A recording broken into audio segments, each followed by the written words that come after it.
Welcome to Give a Heck. I am your host, Dwight Heck, and for much of my life, lived my life in quiet desperation, wondering how I was going to pay the bills, take vacations, save for retirement, and one day wondering if I would get off the hamster wheel of life and have purpose. A life that most of society lives, which takes us to work, then home, then repeat, and pays us hopefully enough just to survive. The harsh truth that most live with more month than money and have no idea how to live life on purpose, not by accident. This ensures the mass majority are living not just financially broke, however emotionally and mentally as well due to financial pressures. In each episode, I will introduce you to thoughts, ideas, and guests that can help you to learn how you too can live life on purpose, not by accident. Good day and welcome to Give a Heck. On today's show, I welcome Patti Katter. Patti's positivity and passion for life is contagious. Listening to her as you work out in the gym, on the commute to work, or in your earbuds as you tackle the day's tasks, you'll always hear an upbeat and encouraging voice dedicated to helping you learn, grow, and reach for the sky. Her background and life experiences are a mixture of ups and downs, highs and lows, wins and losses, and so much more that have given her the ability to inspire and help others in a way that few others can. She is a wife of a combat-injured veteran and has helped him navigate the arduous journey through the military healthcare system to find the treatment he needs, and has met with presidents and government officials to positively change policies for military veterans and their families. Patti is also a member and advocate of multiple nonprofit organizations, a contributing author of 3 books, and is also a talk show personality for Heroes Media Group as the co-host of The Decision Hour, a podcast dedicated to highlighting everyday heroes and helping us all make positive choices and decisions for the benefit of everyone around us. Overcoming trials with triumph is a personal mantra Patti has not only applied to her own life and family, it is also the driving belief she has used for over a decade to inspire others as they face life's challenges and seek personal growth. Her newest podcast, Wake Up with Patti, is a must-add to your daily routine. With her witty and positive attitude, Patti is interviewing other upbeat guests and discussing how each of us can get the most out of this journey we call life and create a path we love. I'd like to welcome you to the show, Patti. Thanks so much for agreeing to come on and share with us some of your life journey. Thank you, Dwight. You are so kind. Thank you for those nice words, and thanks for giving a heck. You're welcome. I try hard.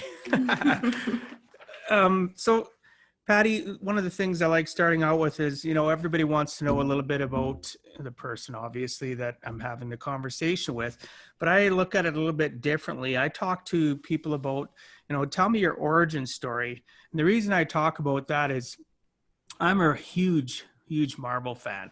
And Marvel always, as a kid growing up, they'd have, even as an adult, they have movies, and they all seem to start in the middle. And they don't really talk about the origin of things until lately after the fact. Now they have, the origins of how things got to where they were. Even Star Wars does it. But I don't want that. I don't want to just start in the middle and all the successes. I want to know what your origin is and what key things from your childhood to adulthood that led you to where you are currently. Mm-hmm. All right. So I was born in the city of Flint, Michigan. Flint has been well known for its bad water the last several years. But when I was growing up there, it was pretty nice. We moved when I was around 3rd grade into a country setting. So when I was really little, we had a great neighborhood in Flint, and I played with all the neighborhood kids from the time I woke up basically until the street lights popped on and we had to run back to our homes, Really, really loved the outdoors and loved playing outside. I think I was outside over 90% of the time when I was small. And then when we moved to the country, I didn't have a lot of friends who lived close because it was in the country. So I did have one next door neighbor who was amazing. She was my best friend. She was a little bit older than me. She had cystic fibrosis. So I watched her struggle with her health when probably around the time I was in, I think, fifth grade all the way through high school. And I think that she was a pretty big influence on me because she was still trying to be a kid while she was unhealthy. And I watched her go through a lot. As far as my family goes, I grew up in a pretty strong family household. I had both parents at home. I will be honest, I remember them bickering back and forth a lot, like too much for my for what I enjoy. But I think that now that I'm older, I think that's why I don't like bickering. My dad was a very hard worker. He was probably the one who took me to most of my extracurricular activities. He was very involved in taking me to sports like volleyball and helped me with different fundraisers at school growing up that we had because I did go to a Christian school. You can stop me at any time. I'll just ramble on forever. Go ahead. I'm enjoying it. I'm taking notes. I always Okay. take notes, and that's why you see me leaning down. I'm taking so, notes. so two of my grandparents, especially my grandpa on my mom's side and my grandmother on my dad's side, really enjoyed flea markets and garage sales. So I went to a ton of those when I was little, and I learned the importance of saving a penny. I think that's very important.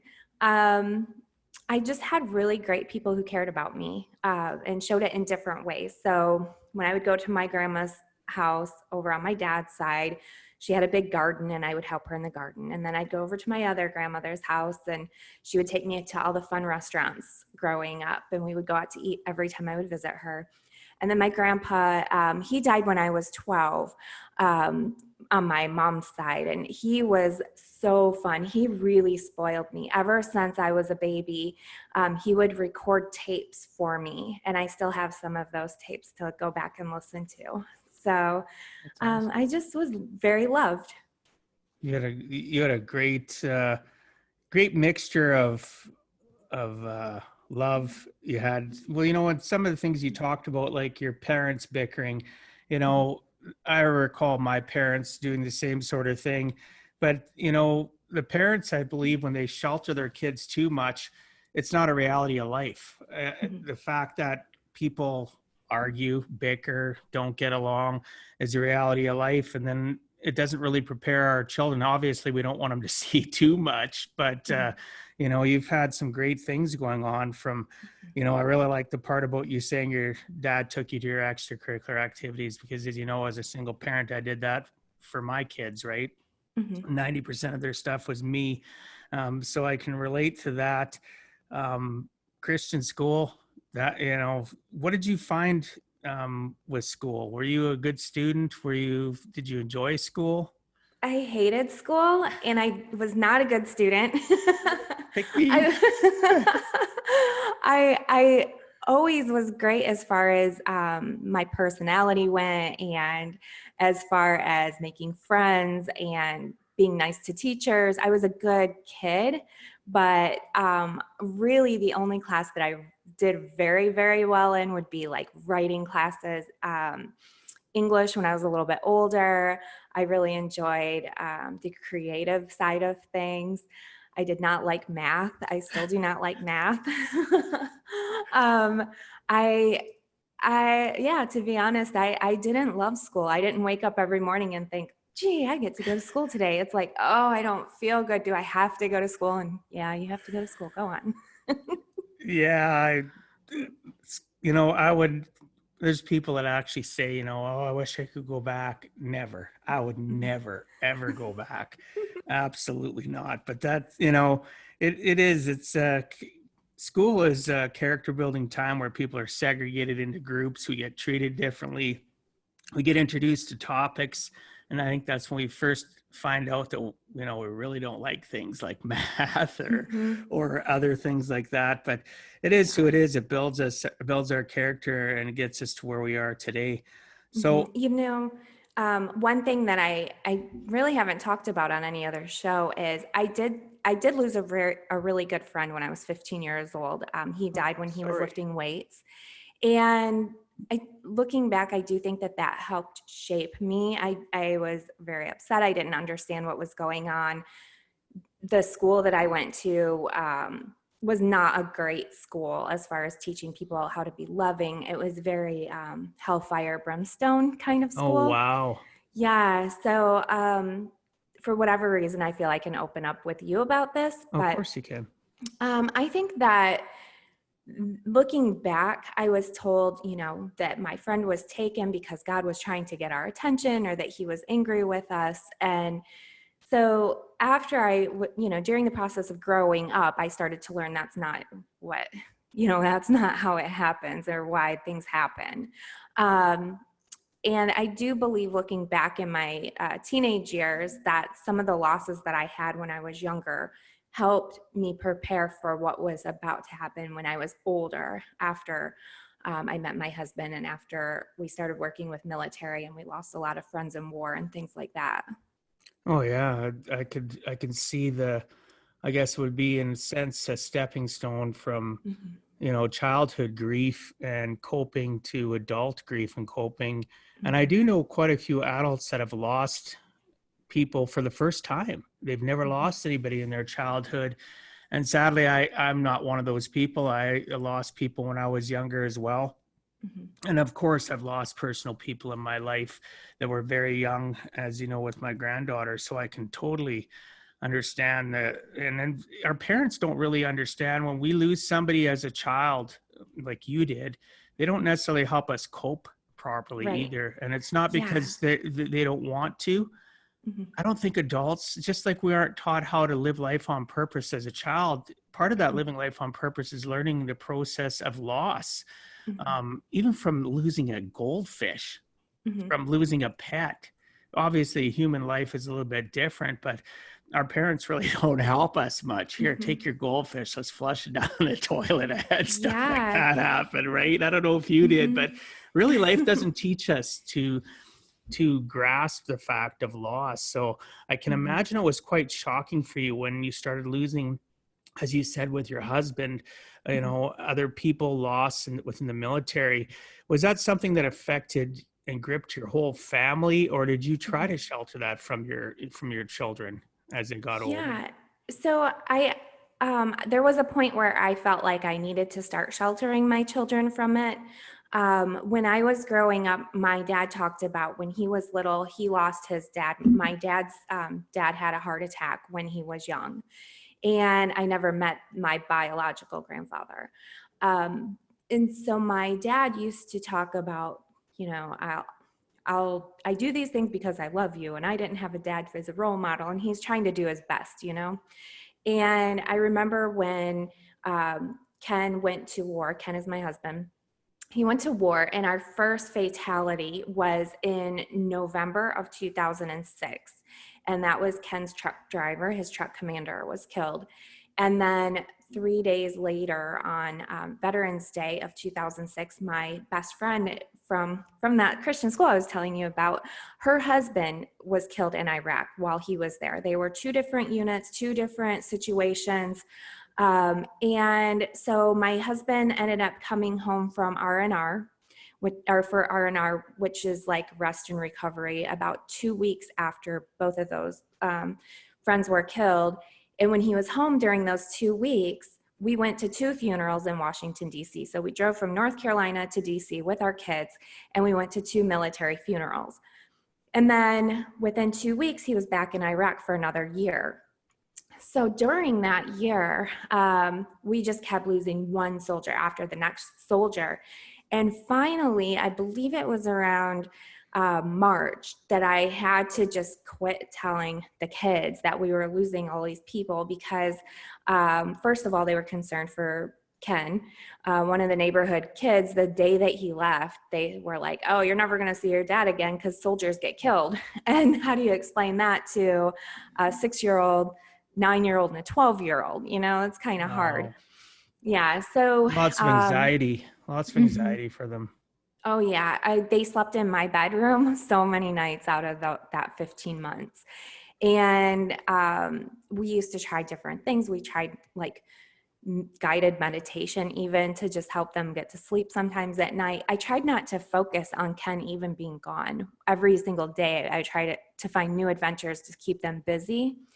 And my parents actually, before Ken deployed, they moved from Florida to North Carolina to be by us.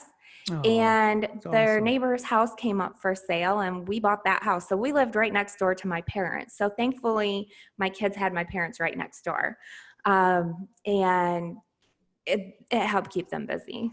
So, Oh yeah, it helps them keep busy and helps them cope. I can't even imagine, those nights they're climbing into bed and mhm, they're, worried about their dad. Obviously they're, it's tough though, because everybody thinks about, I don't know, people in the military in my own country. I've had relatives serve as well in our military, and people forget about the support network that's going on behind the scenes. The mhm, wife, and sometimes it's the wife that is in the military and it's the husband that's at home, but the kids are the ones that have the most difficult time. And you being at home while he's out serving, I can imagine the pressures of, like you said, having, it was great having the parents next door, but what kind of a toll overall, and how did it shape you into the person you are today, mhm. raising your kids in that sort of a circumstance, and you being fearful yourself of losing your husband? I can't even imagine how that made you feel. How did it shape you into who you are today? I'll give you one example what happened when Ken was deployed.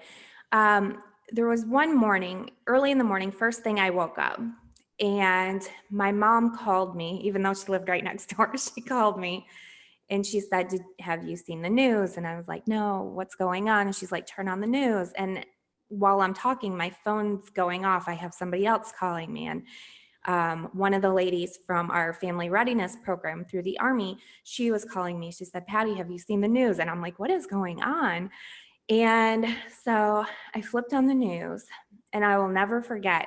I saw that 9 soldiers in Ken's in his unit were killed.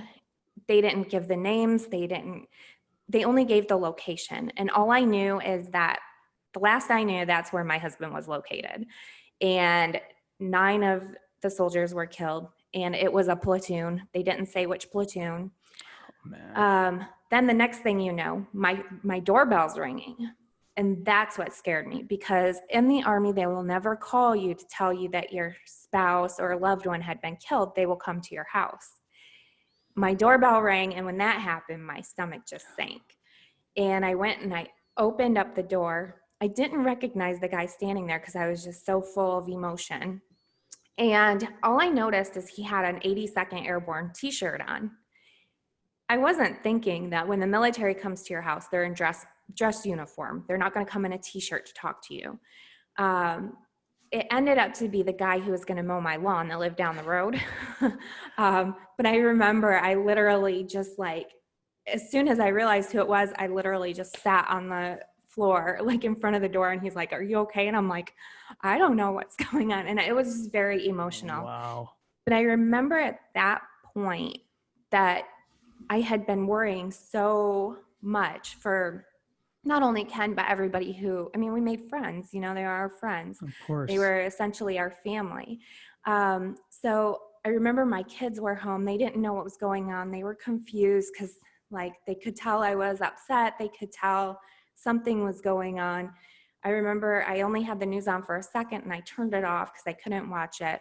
And later we did find out who had been killed, and it was not my husband. He went to go refit during that time. They had left not even 24 hours before that happened. And so he was not there, but some of our good friends lost family members that were there. And I just remember going back into that point and thinking, you can sit and you can worry, but you cannot change what's going on just sitting there and worrying and freaking yourself out about things. And so I remember using that. I didn't exactly tell my kids that was the lesson. I would just always tell them, we can sit around and we can worry and we can be anxious about things that are not even, you're not sure of, or you can just keep focused and keep on task. And that's kind of what I've done ever since then. Well, and that's great. And I know it's something I've taught and educate people about. And you talked about worry specifically. I do educate people about that because people call you a worry wart. I grew up Mhm. tumultuous situations with health issues in school and bullying and stuff. And I used to worry about everything. And I can't even remember how exactly I learned this, but I was taught that worry is something that if you worry, you're suffering twice, because you worry about a circumstance that you don't know that's going to happen or not. Mhm. And then when it does, so you worry up to that point, and then it happens, and then you worry about how you're going to resolve it. So now you've just suffered twice and tortured yourself twice. Exactly. It's not easy Mhm. to live a life where you don't worry, but when you Mhm. become conscious of the fact that you're worrying, and then you worry about other people, but at least you learn to get to a point where you could cope and move on with life, because that's one of the things that concerns me the most is, Ken being out, you don't know what's going to happen, but the support network at home, you and the kids, are the things that most people overlook. They Mhm. forget that there's people at home that are, all of a sudden that door, knock, knock, knock, they have their dress, right, their dress clothes on, and they're informing you that your loved one has passed. I can't imagine every time that he'd go off to, combat, go to serve in another mission, the fear that you felt. So, you know, considering the person I've gotten to know and meet, like, you're a strong woman. Good job, right? It's I can't Thanks. imagine, and your Mhm. kids are all growing up now, and everything. So it must have been tough. Like, I really don't. Do you mind sharing what exactly happened with Ken and how he got injured? Sure, no problem. So he was out on patrol in his up armored Humvee, and they were just driving down a route that they took all the time. I think one of his biggest complaints was we're taking the same path every single time, and so these terrorists know where to plant these IEDs. So they're going down the road, and an IED, which is an improvised explosive device, went off underneath the seat of his vehicle. Since it was an up armored vehicle, he did not lose any limbs. He was very lucky there. He did, however, suffer a moderate to severe head injury, is what we found out later after he came home. He did have blood coming out of his ears, and the medic, looked at him. They gave him a Purple Heart. He stayed.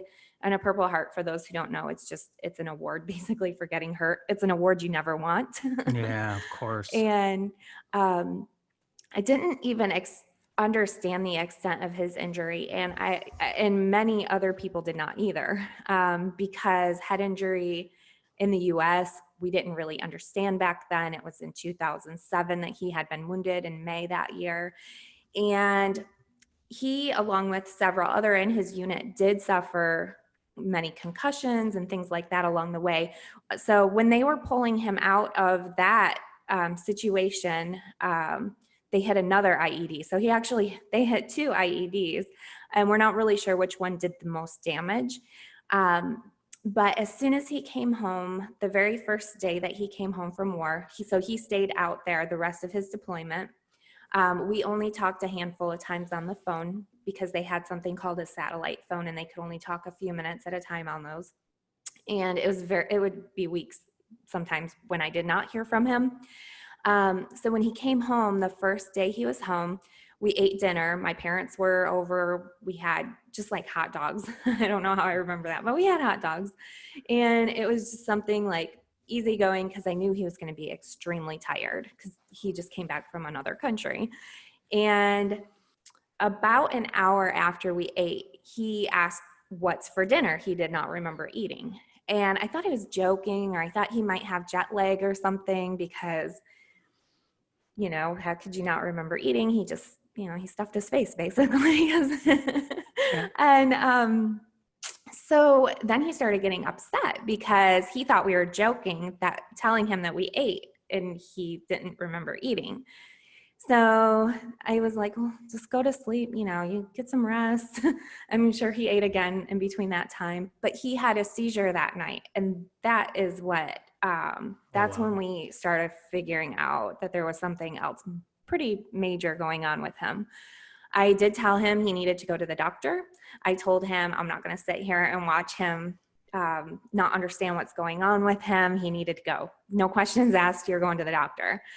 So he ended up going to the doctor, and they referred him over to a neurologist right away, who diagnosed him with moderate to severe head injury. He did have extensive seizures. He couldn't drive for about 4.5 years or so. Wow. And so I was taking him to all of his appointments and things. I ended up pulling the kids out of school and homeschooling them and doctor's appointments and such, because at the time too, my mom was struggling. She had cancer, and my dad was trying to take care of her. And so it was a pretty chaotic time in our lives. And so within just a very short time of him seeing the neurologist noticed that Ken had his shoulders up a lot. He asked Ken, why is that? Ken said his neck's been really hurting ever since he was in Iraq. So the neurologist ordered tests and found out he needed surgery on his neck right away. And within a very short time, just like a few days, we ended up going from North Carolina to Washington, D.C. for surgery on his neck. So we had a lot going on. Oh, I can't imagine. And now, and the reason the listeners and I need to understand this is, the journey of where you are and all the different things that, I haven't really talked to about it. The listeners, I'll let them know a little bit more as we go through this. You've transpired and risen above all the tumultuous things that happened, and it's made you into an advocate to ensure other people have support. And some people in life, there's two choices. You could retreat and put your head into the sand, or you can fight. And it doesn't mean that you didn't have some difficult times. I can't even imagine having to, find out that he's got head injury, he's going through seizures, and then he's getting neck surgery, and just, even pulling your kids out of school and having to homeschool through all that. Wow. Character building moments is the best way to put it, but you went through a lot of crap. It's just, Yeah. Reflecting back at my parents, my dad, he was very, I don't know if I should say hard-headed. He was a very, very strong person. He had a very strong personality. He did always stand up for what was right. And he told me ever since I was little, and this is definitely true, I won't argue with this. He said, you're really stubborn. You can use your stubbornness to really help a lot of people. And so I just remember him saying that to me a lot. Like he would get really mad at me about, I thought it was goofy things, but he just wanted me to make good choices. But I remember him saying that so many times. You're so stubborn. Use that stubbornness to help people. And that's definitely, I do that. well, and being stubborn, I've been told similar things, and I've mentioned it to others. It's really, in essence, your dad was telling you that's your superpower, right? That's your shield. That's how you're going to help protect yourself and others. And, just learn to rein it in, Patti. This is the way, this is good, but, you have to be cognizant of it. And that's the biggest things. Everybody always looks at life negative. So some people could think being stubborn is a negative, but your dad's seen it as a positive, and you embrace that. And that's fantastic. I don't know if he saw it as a positive all the time. Well, I'm not, of course he wouldn't have, but he did bring it up though, as you mentioned, that it can be something that could be used for good. I don't think any parent is going to totally embrace their children being stubborn, but that's, it is what it is. I do. Go on. I do remember a lieutenant colonel in the Army. He pulled me aside one day. We were walking down one of the halls at Warrior Transition Battalion. He pulled me aside and he said, I want you to know, I know you have good intentions, but you're just a military spouse and you're not going to be able to really change the way the Army functions for our families. And that stubbornness kicked in. Yeah. And I don't know if he was trying reverse psychology on me or what, but that really made me want to change things even more. Well, one of the comments I wrote down here, because I wrote I got a couple pages of stuff because I never know where conversations are going to go. That's what I find out as I continue on this podcast journey. I put in, do you ever feel like you were discounted, ignored, being the wife of a military veteran, fighting to get the support the family deserved? Mm-hmm. So, Yes, so I definitely did it first. And I learned very quickly that a military spouse does not have to obey the chain of command. And I decided that I was not going to obey the chain of command because I did see some things that were not right going on. And it would be from lower, I wouldn't say lower enlisted, it would be from younger NCOs, which is, um, you have the big high generals and then you have the other people underneath them. And the big high generals normally actually, I would say 99% of the time, they want the families taken care of too. And they want to always see the right thing done. And it's just like the younger people or the more inexperienced who are making these bad decisions to not allow good things to happen. So we had some struggles with a chain called cadre. There were soldiers who were supposed to be in charge of taking care of our wounded soldiers or our ill soldiers, and they weren't doing things the way that they should have been done. So I learned quickly to find out basically who's in charge. And I contacted a general chief he would oversee the entire warrior transition battalion, all of them for the whole nation of, the whole United States. wow. So I ended up talking with him and he really helped us a lot. So I learned that not everybody's going to be on your side. That's okay. But when it comes to doing the right thing, you need to press on and try to make sure the right thing is happening, because it wasn't just Ken who was affected. There were young soldiers who were, 20, 21, 22 years old who had nobody there for them.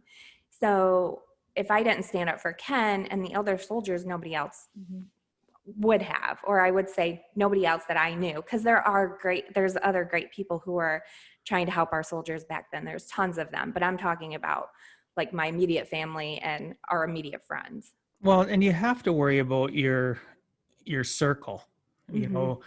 Patty's world. Mm-hmm. I have Dwight's world, and you have your family, and you have your people that belong within your tribe.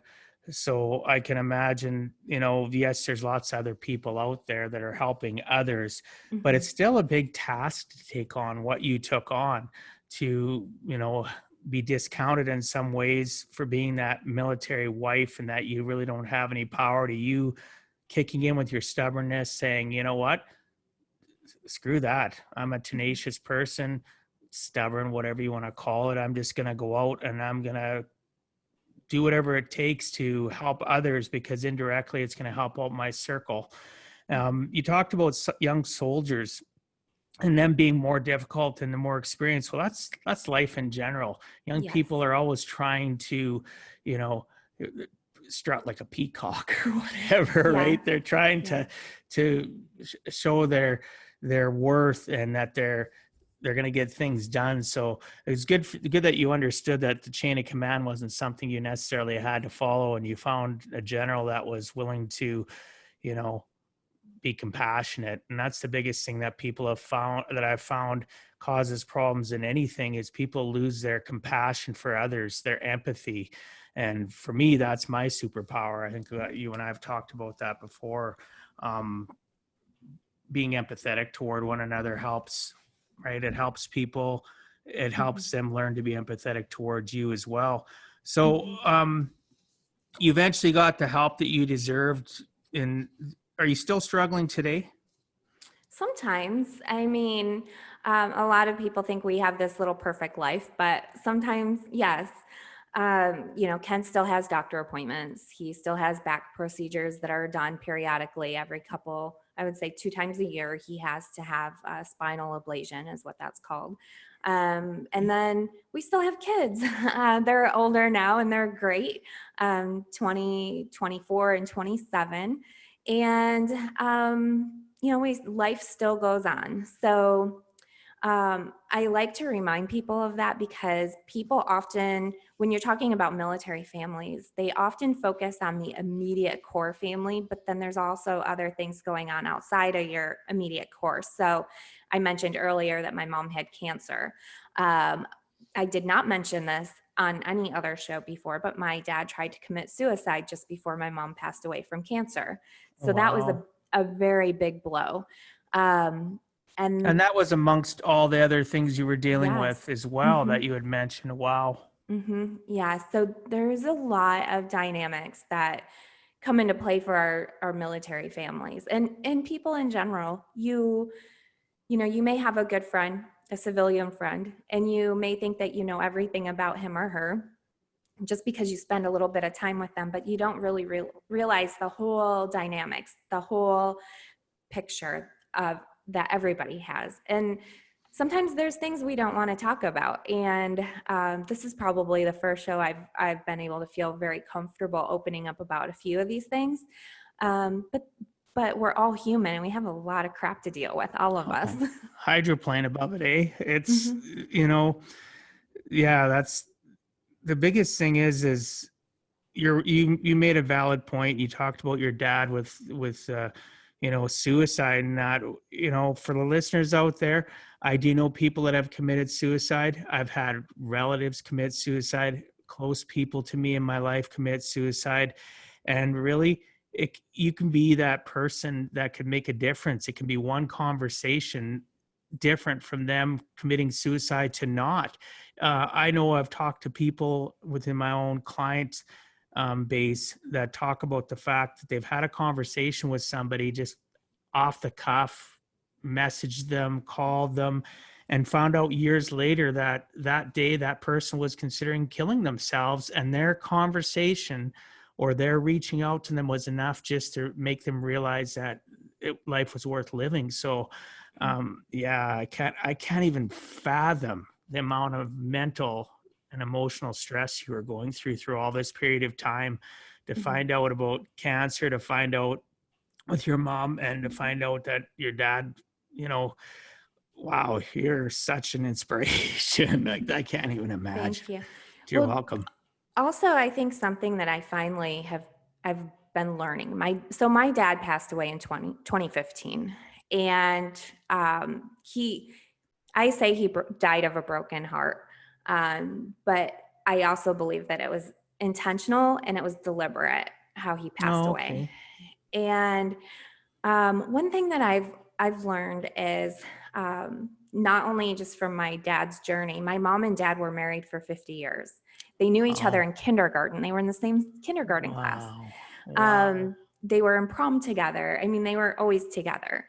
And I always thought my dad was so strong. And it's those things that we kind of talked about earlier. You don't know really what's going on behind closed doors. It looks like a perfect life or whatever. And then I've had other friends who have killed themselves. And one thing I think it's important to remember if you're a suicide survivor is that you could have tried, you could have been there. I have been in situations where I walked one soldier through years of trying to get him help and resources, and he went inpatient, and then ultimately a few days, or he checked himself out at inpatient care a few days early, and he went home and overdosed. So it's important, I think, for everybody to remember that though you can try really hard, and I encourage everybody to reach out to people and to love them and embrace them. And I talked to my dad the day before he died, and I thought something was a little off, but I thought he was being a little sarcastic because he would do that sometimes, like joking or just being his sarcastic self. I said something about, we'll be at Thanksgiving next week at your house, and he's like, I'm not doing the holidays this year. And it was just that simple sentence that went right over my head. And the next morning, my brother found him dead, basically. Wow. And he had a loving family, and he had people reaching out to him. And we tried to give him everything that we could give him in between the time where my mom passed away and then the time, it was 7 months after that he passed away. And it was we had him to our house. We had him, stay the night over here. We had him trying to do things with him, and it didn't matter. So, it mattered and it didn't, you know what I mean? Like Yeah, of course. ultimately. Yeah. So just, if you are a suicide survivor, I would say don't beat yourself up over the head so badly. I'm still trying to swallow that pill myself. And it's very hard sometimes, but I just wanted to throw that out there too. Oh, I appreciate that. Yeah, for the people listening, you know, be cognizant of little things like you mentioned. Your dad said, "Well, I'm not doing the holidays this year," and it went over your head. Mm-hmm. Even yourself, you can't beat yourself up about it, because we don't, as a society, really want to acknowledge the fact that people's mental or emotional state of mind is at a state where they may take their lives. And we discount it, or we have our own emotional things. Our emotional plate are is overflowing, and we miss little signs like that. And the next thing you know, our loved ones or people we know have taken their lives. And then even after the process, as you mentioned, we feel guilt about it, right? We Mm-hmm. beat ourselves up. And really, for those that are listening, reach out to people, communicate with them, especially with what's going on with the pandemic. We need to connect with people. I was communicating with somebody, and I forget who it was, in the last couple of days, that they reached out to somebody, an elderly person that hadn't heard from somebody and communicated with anybody in a couple weeks. Mm-hmm. And they spent just a few minutes communicating with them. And I think it might even have been it might even have been a post I read from you. It might even have been you that had done that. Read so much. But, I believe it was you. You got to reach out to people. You need to contact that person, even if it's a simple message. There's a lot of seniors out there. My parents, being in their late 70s, they're both 79. They both have social media now that I've helped them get onto. You can text seniors, you can do whatever. Even that little text can make a difference in people's lives. So just reach out. And there's so many different support services. You could reach out to Patti or myself, even if you just needed somebody to chat to, or you needed a focus or a direction to different agencies that can help you. Don't live in quiet desperation. Too many people do that. Mm-hmm. So I put down here, and I do believe this, you're a true inspiration to others. Patti is a member of the Advocate of multiple nonprofit organizations, a contributing author of 3 books, and also a talk show personality. The journey to get to this point would have made many bitter and jaded. However, you stayed upbeat and positive, at least from what I've seen, and still constantly strive to help others. What positive self-care tips can you recommend that you utilized and still do today to stay the course and not lose faith? Mm-hmm. Definitely, self-care is important. It took me several years to figure that out, and I always put myself to the side. So now I have on my calendar appointments for myself. I actually, last week, I started doing something called float therapy, and it's amazing. I can talk about that some other time, but just really important to put yourself on your calendar and make that a priority, because I made my appointments before, but I made them easily movable. So for instance, I would say, oh, Ken needs to go to an appointment. I'll just switch mine. Nope, not anymore. I keep my appointments no matter what. So whether it's having my nails done, just going and keeping up, getting a hair trim, I have been having a hard time trying to go to the gym. It causes me a lot of anxiety lately, just because people are kind of freaked out about COVID. So I bought myself virtual reality game that I can exercise with, and I love it so much. I did like 3 hours of it between yesterday and today. With the Oculus, is that what I? Yeah, Yeah, yeah. yeah, I'd never heard of that before, so I'm gonna have to Mhm. look up that. I was reading yesterday that you had done that. Oh, it's Um, so fun. Self-care Um, is so important, though. It is. And so I think that's number one that I wish everybody could learn right away, because when you feel good and you start looking good, if you don't already look good, I don't know. If you're getting letting yourself get all shaggy and stuff, Yeah, it's shaggy. Yeah, clean yourself up a little bit, yeah. because when you feel good, other people are going to feel good around you, and the energy feeds off of each other. So when I'm happy, my household is happy. And I think that's important. Oh yeah, and I do know what float therapy is. I've actually done it. But yeah, well, for the audience, for the people listening, research it. It isn't for everybody. Mm-hmm. I personally have done it, and I just got very claustrophobic. Mm-hmm. Whereas my niece and other people, friends, they do it all the time. They have like a subscription service for it, right? So I know it works. Check it out. It can work for you. It can be something that's very relaxing, but we won't get into that today. So you've been podcasting for 14 years, right? If I recall Yeah. correctly. Yeah, Yeah. from our prior conversations, you were podcasting before they even called it that. And Yeah. now you have a top-rated podcast, Wake Up with Patti Katter, on all major podcast platforms, 16 syndicated radio stations across the US, plus one can also watch on Amazon TV or Roku. That is quite the accomplishment. And I imagine you have many exciting guests on over the years. Can you tell me one conversation you've had in the last 14 years that still resonates with you today and why? Yes. Michael Schlitz is how you pronounce his name. He was in the Army, and he talked about his incident while he was in the military. I can't remember off the top of my head. I want to say he was in Afghanistan, but don't quote me on that. It could have been Iraq. But he went into great detail about how he was wounded in combat. And he talked about literally his body was on fire and he was burned on 80% of his body. He lost both of his arms. He has 2 hooks for hands now, and he lost his ears. Like his entire physical body was transformed. Obviously, mentally, he went through a lot, and then he overcame all of that to help with nonprofits, to help other military veterans.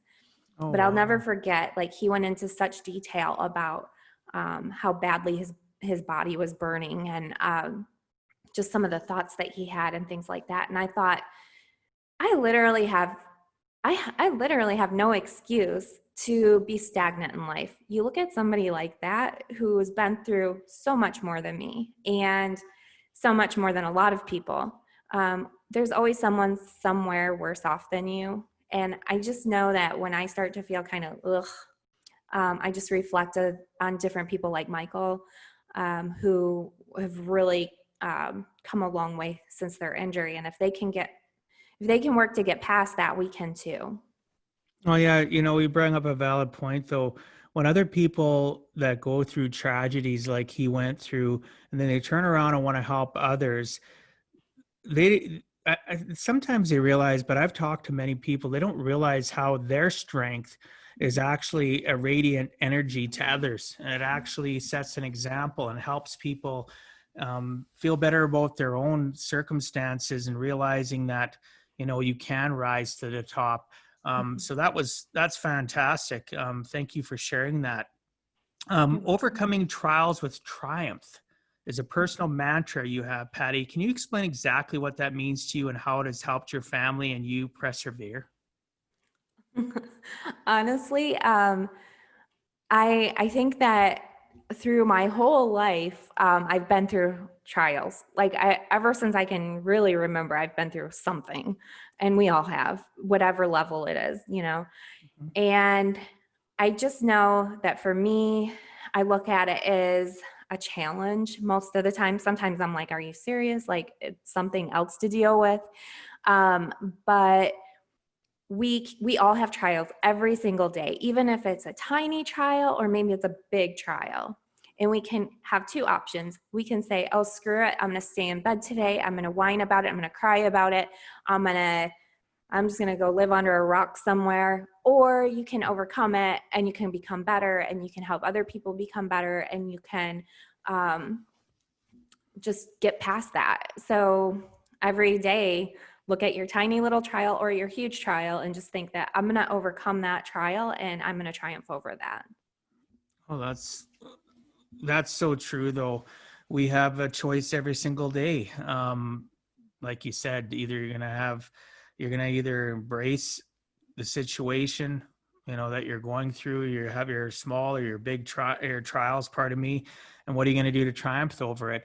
I know some of the things that I've had to do when in regards to, those trials and stuff was, for me, being a Christian, I turned to God. Like even this morning, waking up, I do gratitude. I thank God for being alive. I thank, I welcome into my day. I have to do different things to, keep the demons away, the mental demons, which a lot of times are the reasons why I have those, trials. So thank you for sharing that. So your newest podcast, Wake Up with Patti, I had the pleasure of being on recently. Can you share what's in store for you next, Patti? I don't know. I started this last year and I just planned on it being a podcast. And then I found out, gee, I can do radio. Gee, I can do Amazon TV. Gee, I can do Roku. I have no idea what's next. Every day I'm surprised. So I have no idea. Well, and that's okay. Sometimes the unknown is just as exciting as knowing. People in our lives say we have to have everything so cut and dried and defined. You have to have everything, just like you talked about. When I go back and I look here, you talk about put yourself on your calendar. It's the same thing about people. There's people that live a structured life on a 168-hour calendar for a week. And there's those that use just lists. And when their list is done, they feel accomplished. Everybody seems to have their own things that they utilize and define where they should go on a day, where they should go in a year or 5 years. So there's nothing wrong with not knowing where you're going to go next. Like, you've accomplished a tremendous amount. I was just curious to see if if you're just going to not sit back necessarily, but enjoy sometimes we just have to sit back and quit growing and enjoy the journey. It's okay I talk to people about climbing and camping. Too many times people in life camp too long and they forget to continue to climb. But I think what you've created for yourself, it's pretty impossible for you to camp. You're going to be climbing the rest of your life on the journey of not just podcasting, but helping out other military families, doing your podcast, and and you're co-author of 3 books. Have you ever thought about writing your own book? I have, and I've done a lot of writing. I've thought about writing a book. I have been really busy, so I need to consider that a little bit more. I do have a publisher ready for me anytime I'm ready to go. So I do think that might be in the very near future. Adam Bird from Heroes Media Group and we did put together a couple books. We did not publish those yet. So there's a few things in the works. I have learned, I will say, through a lot of loss in life, that you can plan your life out a week from now and a lot can change in a week. So of course, be flexible with yourself too. Exactly. So Patti, if you had to give our listeners one last closing message, what would you tell them in regards to giving a heck and never giving up? Oh my goodness. I literally was just going to say, never give up. Be persistent. I think that's big. I have been podcasting for 14 years. When I started, I thought it was just going to be something I was going to do for 6 months. And then I thought that would be it. But I love it. I enjoy it. Go with your passion and don't give up. A great message. Well, our time is almost up, and I want to respect our listeners and your time. However, before we end, can you please tell the listeners what is the best way to reach you? Mm-hmm. So you can go to my website. It's Patti, Patti, Katter, KATTER.com. You can find me on Facebook, Twitter, Instagram. I'm not too active on Twitter though. Lately I've been trying to scale back a little bit on social media, but you can always find me if you look around enough, and you can always go to my website and email me. My social media handles all have my text number. Fantastic. And I'll make sure that the information for your site and their handles and stuff is put in the show notes. So thanks so much for being on Give a Heck, Patti. I appreciate your time and sharing some of your experiences so that others can learn it is never too late to give a heck.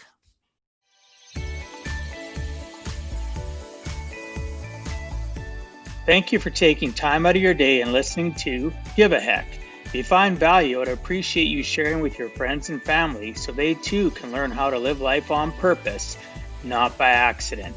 So you do not miss the next episode, please subscribe on your favorite podcast platform and please also post a review.